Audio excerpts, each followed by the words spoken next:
Good morning. Hello. Good morning, or I don't. Those time zones nowadays, I'm lost. After being in the Miami, 6 hours reverse in front. Don't know I know Oh, it's anything. you gonna love say it. it's No, it's I managed well. so good to see you guys outside of the selfies that you sent me on WhatsApp. Like this one. Look at that background. Look at that, phenomenal. I know. No, there was this slow motion effect when I saw Mike. Like, wow, he's real, and that was no, that was And then your special. second thought was, he's taller than me. That's true. I was gonna say, was there a run to the arms type moment where you guys were? I think it was the first people I think when I even saw in this conference, I entered there in the hotel, and I think you were waiting for me, right? Yeah, always waiting for you. Yeah. Slowpoke. You was texting me like, are you almost there? Are you almost there? How long to go? How many minutes, Michael? No, it wasn't so bad, but it was. Were you on European time where you just go as slow as you want and don't have to worry about punctuation? No, it was okay. He's not French or Spanish. He's not Okay. French or Spanish. All right. I'll give you that one. So The Dutch other than are that, punctual. that's good. Maybe Michael was just early. So other than that, how was Focusrite overall, the conference? Give me a high level overview because I wasn't able to be there. So I'm kind of curious if you guys have any key takeaways. It felt really like normal for me. I don't know. Last time I've been there was 4 years ago, and yes, there were less people. I think around 700 people, and maybe 4 years ago, maybe double. But it was a good numbers of people. There was a good atmosphere. There was a really informal setting. So it was really good. I think it also might be before you have the same people plus 700 salespeople try to sell you shit. So now I think was a difference now. That's still the most important people. Me, Michael, and a few other executives were there, and I think that was pretty useful. So comparing it to Verma, it was a lot smaller, which is fine. The thing that was most glaring to me, well, two things. One, they let internationals in. And then two, people weren't bothered or concerned at all with COVID. Like, some people were wearing masks, but at Verma, they were like, put your mask on. Yeah. So yeah, it was interesting. Like, I mean, Texas and Florida, you would think would be fairly similar, but Florida was pretty I think wide it also open. depends on the organization putting on the event, right? So, well, yeah, I also would have thought Focusrite would be a little more stringent than Verma, to be honest. But hey, well, sounds like you guys had a good time. But like content wise, let's talk about maybe just to understand for those who are listening. Other than masks and international travelers, overall, what was the feeling and takeaway from the conference? Was there any topics that stood out? Was there any conversations that were consistently happening? I'm just kind of curious on that. I didn't follow much of the content. It was mainly just meetings, and so I didn't follow. I just watched actually afterwards one of the presentations from Hopper. From Fred, that's a pretty strong story. I have to say what they want to do and how they say, okay, the audience of maybe 200, 300 people is still too small for us. The way of thinking was pretty nice. So that's the one I saw actually afterwards. And of course, I was looking at the competition, and of course was supporting Noiseware there, but that's really all the content I saw. The rest was just really interacting with people. But I think other people has the belief that things are actually recovering quickly and stuff, even though Europe is terrible now situation. Yeah. You don't have this feeling there. Everybody was like really positive. You see people, there's investments coming up. You can see people are developing, starting new partnerships. So the atmosphere was really good and positive. Yeah, I would say the key takeaways for me, I've been going to that conference 4 or 5 years now, I think. I have not seen so many investors and so few like startups. Of course, there were some startups, but there were more investors at that event than I've ever noticed in the past. So I don't know if you noticed that too, Ross, or if it was just like proximity of who I was around and everything, but there were investors there that had never showed up before, but now they're interested in travel because I think there's a perception that partially true, partially not, that travel is depressed now and it's due for an upswing. And I think that's accurate in a lot of segments. Coming out of short-term rental segments, I would say it's very inaccurate and people are having record highs. So investing now would probably be the worst time. But for the rest of travel, yeah, I think it's interesting. Well, it's pretty cool. You saw some more corp dev, I think. Investors I didn't really notice, but more corp dev. So they're taking the people from the travel companies. Are there interesting opportunities for us to grow quicker? So this for sure you saw more in here than before. Indeed, numbers of startups, I think there were a few, but I didn't see so many. So I think it's also, of course, the extremely high tickets, which the prices which they're asking for. So I don't think they have a lot of startup discounts. They have some, but it's not easy to get them, I think so. But still, I think what is also nice at the end, when you have too many startups and it's like going too many other kind of businesses, you coming there also to network and also make partnerships or which kind of form. And I think when there are too many startups and stuff and try to sell their early stage stuff, Yeah. It takes a bit the advantage away from having a lot of executives together. Yeah, another big thing that I thought was totally missing from it was short-term rentals. There was nobody from Vrbo. There was nobody from Airbnb. There was nobody from Vacasa. Like, there were no short-term rentals. There's nobody from Sonder. There were zero short-term rental operators or even short-term rental brands there. Yeah. I think the content, there was nothing about short-term rental almost. Maybe there was one or something, but it was I think there really may have limited. been one session and Guesty may have done it, but like it is literally the shining star of the entire COVID 2 years. And there were a few startups like this. Autohouse was there, Breezeway was there, so those were there.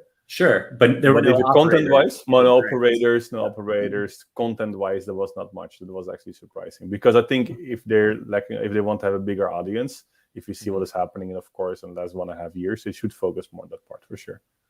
Yeah, you've got Verma who pulled in 1,500 attendees, and Focusrite, which is all of travel, pulled in 700. Yeah. Huh. Interesting Ticket price is one thing for sure, but like why Airbnb or Vrbo or Vacasa or Sonder? Like, it seems like. But the people from Airbnb who were there, they were from the hotel teams. They were just Hotel Tonight. Yeah. Yep. Very interesting. Makes you think, like, why would that? Yeah, interesting. I mean, I get why Vacasa and Sonder won't go right now because they're about to go public. So like any information leaked is very risky. But why Vrbo and Airbnb? Yeah. Interesting. Big companies do still have some travel bans in place. I didn't see anybody from Booking either. There were booking brands like Kayak, but there weren't. I think nobody from Booking. But there were some because they tried to have a meeting with me. I didn't see any point to have a meeting with Booking.com, but there were a few. I think it was more Priceline actually than Booking. Yeah. True, but it was very limited. Yeah. Very interesting. Well, I guess we'll follow up on that again next year, see what happens, see what the differences are. But I think this is a good time to kick it into Startup of the Week, and then we'll go into What's with the Noise, and we'll jump into today's topic of, is travel, travel's finally back, but, is it really? We'll see. So let's kick it off. Well,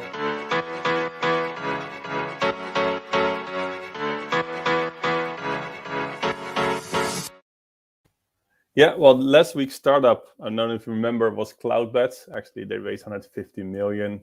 Also, last week I had a nice dinner with Adam. Amazing to see his growth plan. So it was nice, actually, right after he was sort of the week to meet with him. So it was a good chat.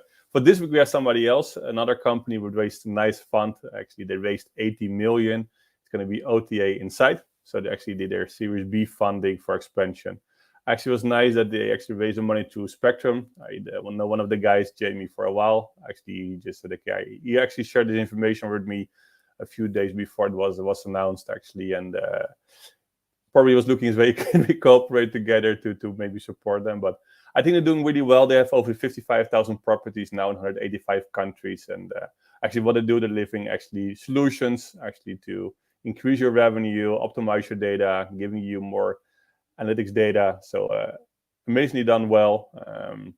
I think they're focusing more on the chain hotels, and some independent hotels is one of the growth parts they want to focus on more. Again, well done, nice fun. Then let's see what is coming in the next one.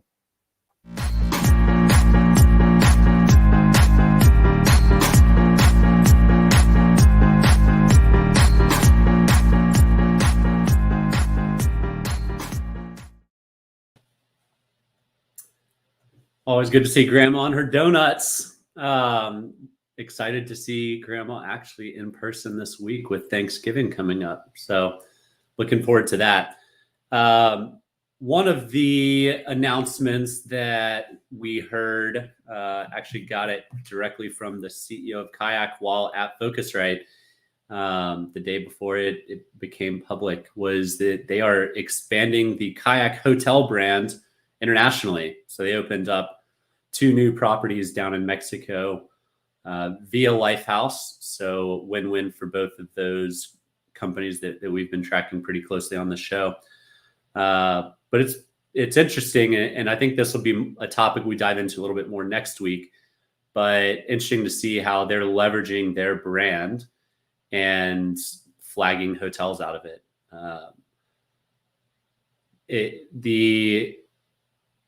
The advertising world of Kayak has kind of disappeared for the past few years, from what I've seen and noticed. But just recently, I've started seeing more Kayak commercials like on TV at major sports games and things like that. So a bit of a revival of the brand. So well done.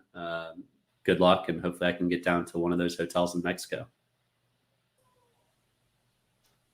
If you go to Mexico without me, man. But I think we're going to talk about it next week, right? About the meta search. But isn't it that they're moving now in completely different kind of companies, like all of them? And again, we're going to talk about more next week. But like more media company. Well, TripAdvisor was always a media company, and of course they had meta search. Other ones have more maybe become media, so they're more visible on TV, or they really become media companies and promote any service what they would like to promote. So you see maybe some shift around there. Yeah, it'll be an interesting topic next week. But this week we're talking about the return of travel. So Focusrite could not have timed their event better with the reopening of international borders. So Ross, any It went quite smooth. What is really strange, actually, on 2 ways that the policies were completely differently in the plane, right? You see, when I actually flew to the US, it was the same airline. It was actually also really depends of people. So you saw that the stewardess were really strict in the first flight, the way of wearing the mask. There was a kid of 3 years old. You have to wear the mask. The kid never wear the mask. They were really strict. And then on the return flight, actually, same airline, a completely different approach. People they were like wearing the mask less and less, even just half under the nose. And before there, so I think it also really depends on how people are taking the accepting the rules and how they're dealing with the rules. Yeah, I think everything went pretty smooth, actually. If I see the controls on the airports, it went quite well. So I have to see that actually I didn't see much friction or something by traveling from Europe to, even though it had a stopover, went pretty smooth, actually. Just show your document, and if you have your stuff in place, it's fine. They're asking a few times for your stuff. If you have it ready, small preparation. It's no friction at all. Yeah, it's more like a pain ahead of getting to the airport than actually at the airport.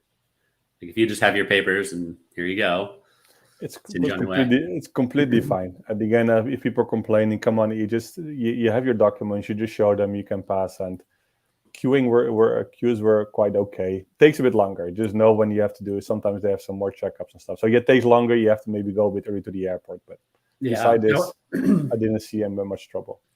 That's my big takeaway just traveling last week was lines, at least in Atlanta, were significantly longer than they usually are. Yeah. Part of it is when you fly out and when you return and things like that. But TSA, you want to pull that up, Will? So TSA is getting, I guess, records each day, and they're over 2.3 million a day now of travelers, which, and we were excited when it got back to 1 million travelers Yeah. a few months ago, right? Yeah. So I'm a bit worried that staffing isn't there and lines are just going to be absolutely insane. But unpaid sponsor for Clear. Like if you're traveling soon, get Clear at least for 1 year because it's going to be messy at the airports as just people go return to travel. But it's the same with the shops. I think in Miami airport, more than half of the shops were closed. Yeah. So restaurants. I don't know if they say that they're keeping it closed because they think the revenue is too less, or is it staffing? And if it's staffing, it's really bad because it was just more than half was just closed. I personally would avoid Clear. Just get TSA pre-check. That's just flying out of Atlanta will though. Everybody has pre-check. It's actually easier to fly through regular screening than going through pre-check. Well, Clear, like I've done Clear, and it didn't really do much. Like, yeah, you get to skip the line, but you're still have to wait for all the people to go through with their baggage and scanning, and yeah.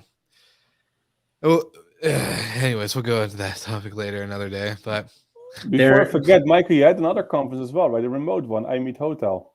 I did. I was a guest star, if I can proclaim myself that, on I Meet Hotel, teaching about 60, 70 hoteliers about tech stacks within short-term rentals. So it was good. Had a good turnout. Engagement was pretty solid. Had some other experts like Breezeway, Jeremy from Breezeway on there with me, but well-run event. It should have been short-term rentals meet hotels, but we'll work on the title next year. Yeah, I Meet short-term rentals is still good too. You got to introduce all those hoteliers to the hustle and bustle of vacation rentals. The future. Yeah. Okay, so other than Kayak, OTA Insights, and then of course TSA skyrocketing to good numbers of travel. Was that article just for Thanksgiving, or is this like what they're predicting post holiday? No, that was now. That was as of yesterday. Okay. It was they hit a record 2.3 million travelers yesterday. So and that's not, is that like just because people are traveling for the holidays? Yeah, I would assume. Yeah. So do they expect it to continue, you think, or no? I think it's only going to go up, right? As we get closer to Thanksgiving, it's going to go up even more. And then as we get closer to Christmas, we'll see. I mean, the US right now isn't reaming from COVID like Europe is. Yeah. Europe's back in 2020. That's back. But we're, I don't hopefully see what's happening in Europe happening again in the US. We'll see. Interesting. I think as well, maybe in the US, that's what I understood. If you're talking to somebody, like, just get your vaccine, right? I don't see the point, just get it. In the Europe, you still have quite a big group of people. They just don't want to go for it. They just like, no, I'm fine. Etc. So I think maybe this is what I understood from the people which I spoke to in the US. Okay, just get your vaccine and just do what you can do and try to enjoy life, but take at least your vaccine. When you see in Europe, there's now, I think the disasters as well, there's a huge group of people who just don't want to take it. They're just stubborn. It's like, yeah, I'm not going to take the vaccine, and it's better not to because I don't trust it, whatever. And now you can see the cases going up. People were vaccinated more than 6-7 months ago. So you can see that also that the anti-cells and stuff are getting less and less. So I hope we start. I think in the US they're starting with their booster shot already, a booster shot already. I think with the third shot, I guess. Yeah, I don't know. We'll see how that goes. Yeah, I think there's a limit to how many vaccines people are going to put in them.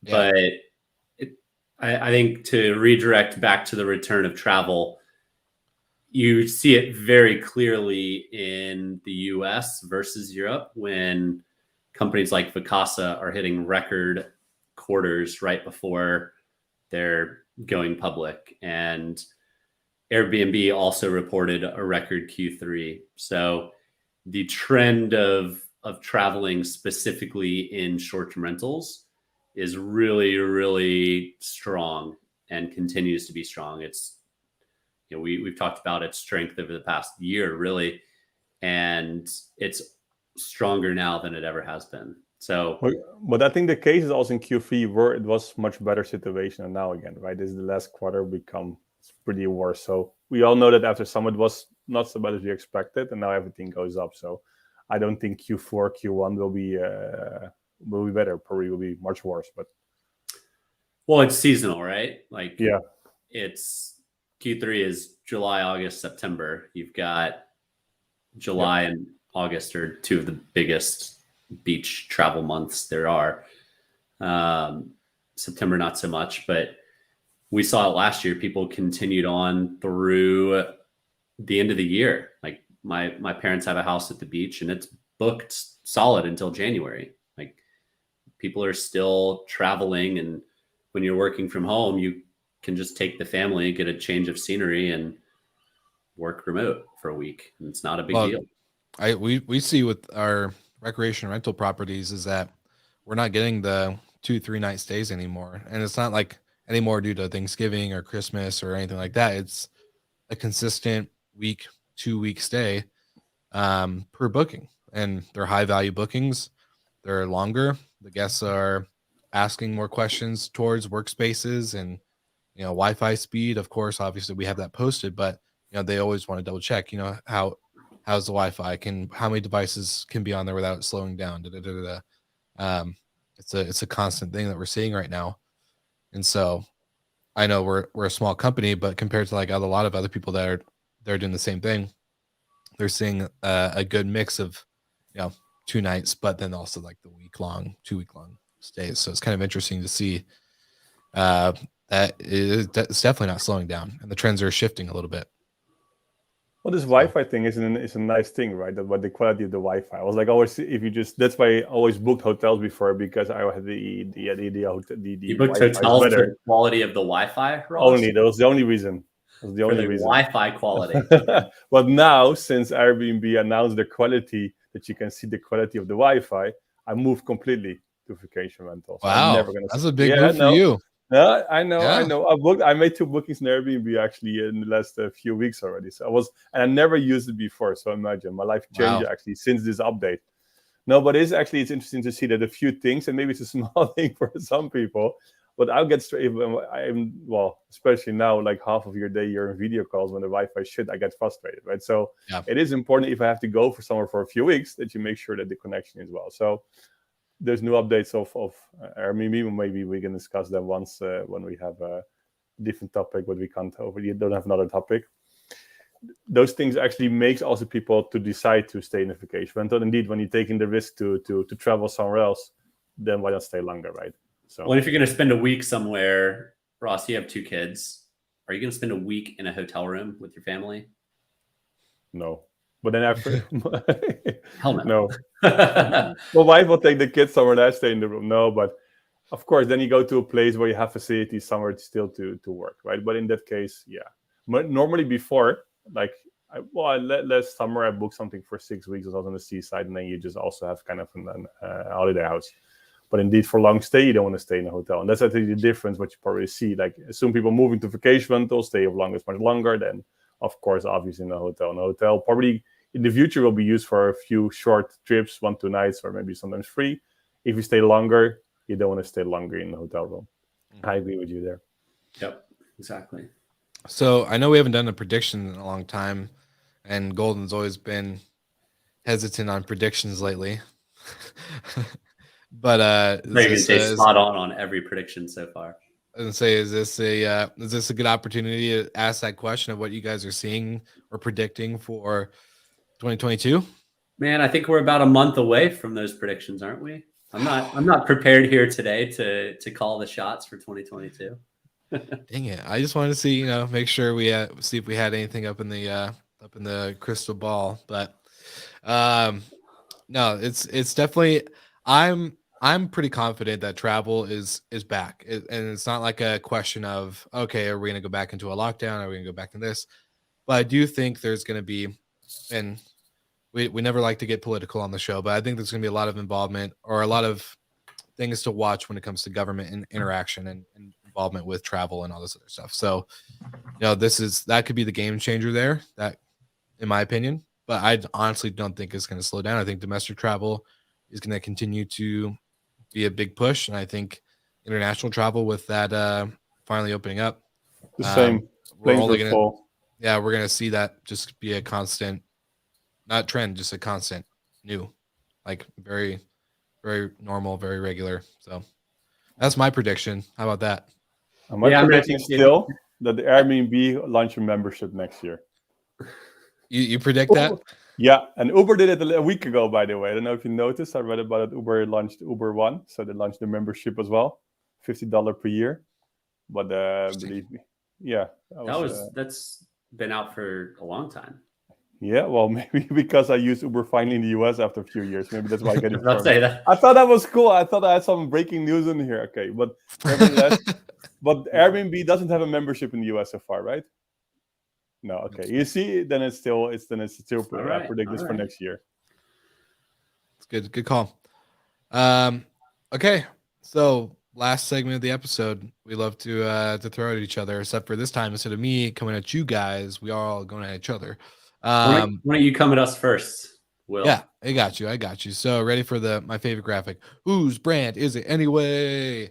My brand today is phenomenal. If my Google will load. It is, drum roll please, Protea Hotels. Spell it. Protea. Protea, whatever that may be. Can you use it in a sentence? I'm staying at the Protea Hotel tonight. Any alternative enunciations? That's all you get. A core. Best Western. On all of them. It's Marriott. Does And not it's sound not- like a Marriott brand. And it's not a hotel that's coming out. It's already existing. I double checked. So All right, Ross, you go. Tempo. spell it. Tempo. Tempo. Best Western. Hilton. Well done, Mr. Slickers. Ah. It's gonna be launched soon. Actually, it's on their website. Oh, so it's it is not even there. live. No, it's wait. It's The- just launched. So it is. the It is amount- launched. No, it The is just amount of launched. brands is endless because they're always launching new ones. So, all right, No. Glow. Glow. This is IHG. Best Western. Best Western. Ross wins. All Dang right. it. Dang it. That was easy. Awesome. Easy one, he says. All right. We'll see how that goes next week. Well, before we wrap up the episode, great to see that Journey is still part of Good Morning Hospitality, and we love our friends at Journey. They are operators that have created platforms for operators. They have amazing experience properties throughout the country. So, of course, download the app, check them out. There's no code yet, but eventually you'll be able to go on that app and type in the code GMH and maybe save you some dollars when you book a stay. 100% off. 100% off. No, if you guys at Journey are listening to this, we're joking. We promise we won't give 100% off discounts here. No, great sponsors. We love hanging out with them. Good guys and gals over there. So thank you guys for sponsoring the show. And then, guys, happy Turkey Day, Thanksgiving. I totally forgot about it until Michael mentioned it on his What's with the Noise. So happy Thanksgiving and holidays to you guys. Thankful to have you as hosts of GMH with me. So yeah, I'll just end it on that positive note right there. Safe travels if you're going anywhere. Nope, Friendsgiving this year for me. So All right. yeah. What about you, Ross? Are you doing anything? Do you guys celebrate over there? We don't celebrate here. No. No. Okay. No. All right. Well, I'll send you a plate of food, and you'll get to enjoy it virtually. Appreciate it. Of course. All right, guys. We'll see you Thanks, guys guys. again next week.